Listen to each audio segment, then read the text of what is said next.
All right, people, this was an epic fail on my part. What's going on here? You are outside. We are outside. We're gonna try cooking paella in the scuttle today and see how that turns out. So we take this with us when we go camping, and it's great. So if this works, we can even make paella out in a campsite. That's just crazy talk. So let's get started. We've already heated it up, and I've already prepared most of my ingredients, if not all of them. So I'm heating up 6 cups of broth inside on the stove, but if I was out at a campsite, obviously I would just heat that up on my camp stove. Okay, I'm adding a couple of tablespoons of just vegetable oil or canola oil to my disc. I'm just going to brown some of the ingredients. I think traditionally they use chorizo sausage, but I'm just using farmer sausage because I can't handle the heat. So I'm just going to heat that up a couple of minutes.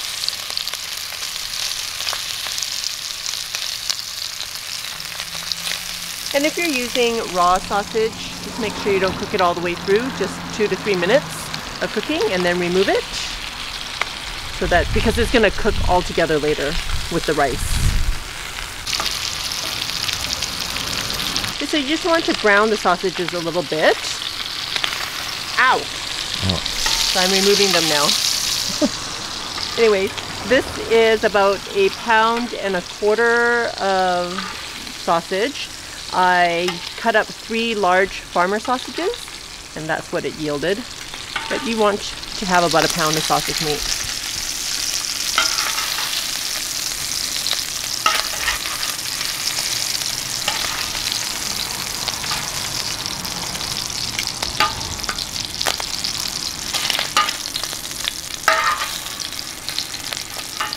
Oh, I think this would be the perfect overland meal after a day on the road, on the trail. This would be like fantastic.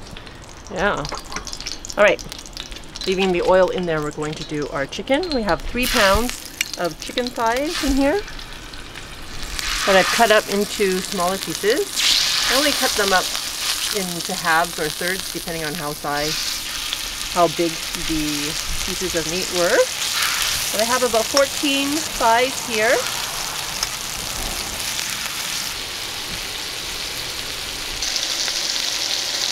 I've cooked the chicken just for a couple of minutes on each side, and I'm going to remove them. They're not cooked all the way through because they're going to cook more when we add all of the ingredients and cook it all together. We're going to turn down the heat and add the onions and bell pepper. So I have 1 onion chopped and 1 bell pepper chopped. I'm going to cook this for about 10-15 minutes to get it caramelized and softened. This is going to pick up all the yummy flavor from the sausage and chicken. The liquid that's produced by the veggies will help deglaze the bottom. See? Pretty cool, right? Very cool. So I'm a bit impatient when it comes to cooking, but the longer you cook this, the more flavorful your paella will be. So let's just keep cooking it. It hasn't reached 10 minutes yet. I'll probably stop at 10 minutes. Now, the smell is a little bit different. Smells way yummier. The liquid is evaporating and it's sizzling more. So when you're cooking, you're not just cooking with your eyes and following instruction, you're also cooking with your ears, listening, cooking with your nose, smelling, making sure that it's not burning. Okay, so now it's been about 10 minutes and the veggies are nice and caramelized, or they're starting to caramelize. And I'm going to add the rest of my veggies, which is 3 cloves of garlic that I've already chopped up. And I had 3 tomatoes, so I cut up 3 tomatoes here. I'm going to add all of this, and we're going to cook that for about 5 minutes. Oh, I can smell the garlic as it hits the my Lanta.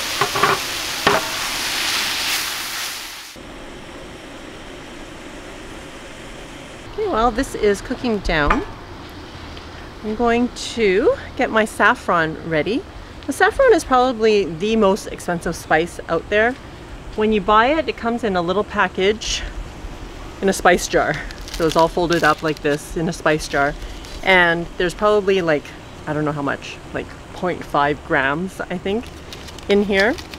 That's crazy. I know. So these are the little saffron threads. They are the stems of inside of like crocuses or something like that. I have a cup of hot water there, and I'm going to add like hot boiled water.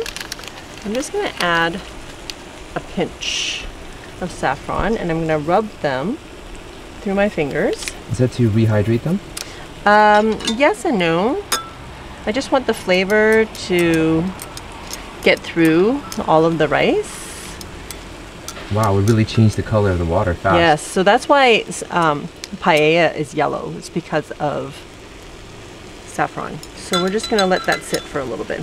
Now hot water, I mean like hot boiled water, not just hot tap water. Just in case there is any confusion. I'm going to add 3 cups of arborio rice. I didn't wash this because you want it to be creamy. And the starch that comes off the rice is what makes your paella creamy. I'm cooking this for about a minute or 2.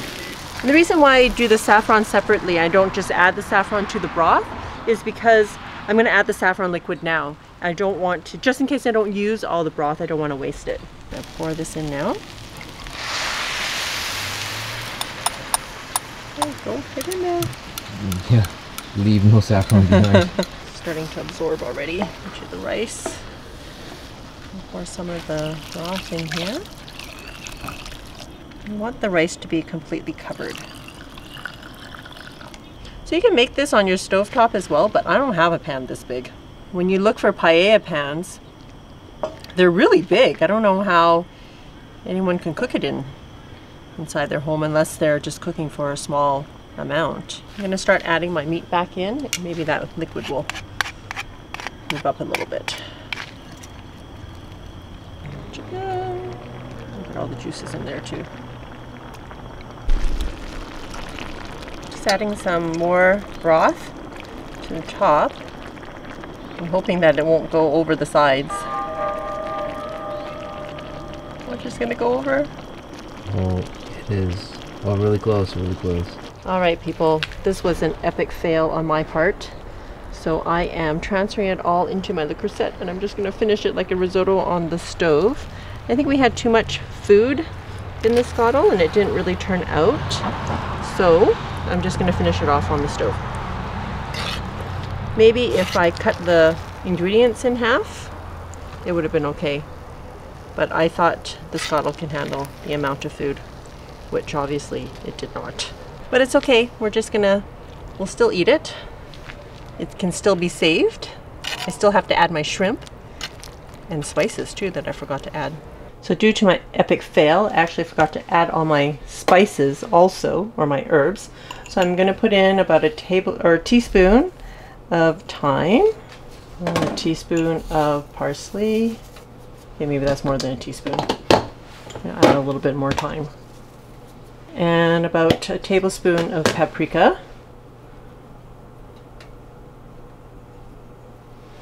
And I already added the rest of my broth that was remaining in the pot. So I'm just going to give this a stir. The liquid is already absorbing. I'll turn the heat on to medium-low. Let that heat up. Oh my goodness, it's a total gong show today. Forgot the salt and pepper. So I'm going to use about a teaspoon of salt. And however much pepper you want. Stir this up. With your trusty chopsticks. All-purpose chopsticks. So I know that it won't take much longer for this. So what I'm going to do is, I I'm going to add more broth because it's going to absorb very quickly. I can feel it already sticking at the bottom. So I'm going to add a little bit more liquid. And I'm going to put my shrimp in. I'm going to cover it and cook it for about 3 to 5 minutes. So let's do that. I have about 15 shrimp, just the tails on. Add about another cup of broth. Put the lid on. And we'll let that cook for 2 to 3 minutes. Then I'll check on it. Okay, it took a little bit longer than 2 to 3 minutes. Probably took about 5 to 7 minutes as it heated up and the shrimp is finally cooked. I turned off the heat and I'm gonna let it sit for 10 minutes just to absorb the liquid and to make sure that the rice is cooked through, because what I hate most is biting into rice that's not fully cooked. Apologies for this gong show. I think I just put too much food on the scuttle, so it just didn't work out in terms of cooking the wet rice through. So I think it just comes with experience that I knew that it wasn't something that I needed to throw out, but that just the rice wasn't cooking properly. So I transferred everything into my Le Creuset. I put it on the stove. I added a little bit more liquid. I put my shrimp on, and I knew that the rice needed to be cooked and it needed to absorb the liquid, and the shrimp needed to be cooked through. So I think just maybe with experience, I just checked on it every now and then to make sure that everything was working, and this is the end product. So it's not bad, it looks good. But now for the moment of truth, Dude will do the taste. It feels kind of weird doing the taste out here. Kind of like being out in the open. Smells good. The rice has the texture, consistency of a risotto. Good. Nice flavors combined. Good sausage is always good. So even though I almost messed it up, it still turned out okay. Right, and that's the thing that I like about what you can do is, even though it's not perfect, you can still not only salvage it, but know how to work around the problem. And I think that's otherwise you might have thrown in the towel and thrown in the compost. Possible, right? Yeah, I think some people might do that. I don't want to throw anything away. That was a lot of food. That was a lot of good food. You know what I forgot? I would have made an extra special. What's that? Peas. You don't really like peas, I know. It's okay. All right. If you want to add peas, you can add a cup of peas. All right. Good. So even though it wasn't perfect, it still turned out okay. Right. Bon appetit. We don't often show you our disasters, but is that something that you guys want to see? Like, we just pretty much show you the things that come out perfect, or the things that work out. And if you like this type of video, please let us know below in the comments, and we will show you more of our ordinary lives. We all make mistakes. We're not perfect. And if you would like to see the imperfections, please let us know in the comments below. I'm just thankful that we weren't actually at a campground trying to cook this meal. I'll know now to either cut it in half if I'm going to do it on the scuttle, or just save it for stovetop. If you like this video, please click the thumbs up. Come find me on Instagram and Facebook. And if you haven't had a chance to pick up a copy of our cookbook, please do so now. It's in paperback and ebook form, and you can find the links in the description below. Till next time, be simple, ordinary, and joyful.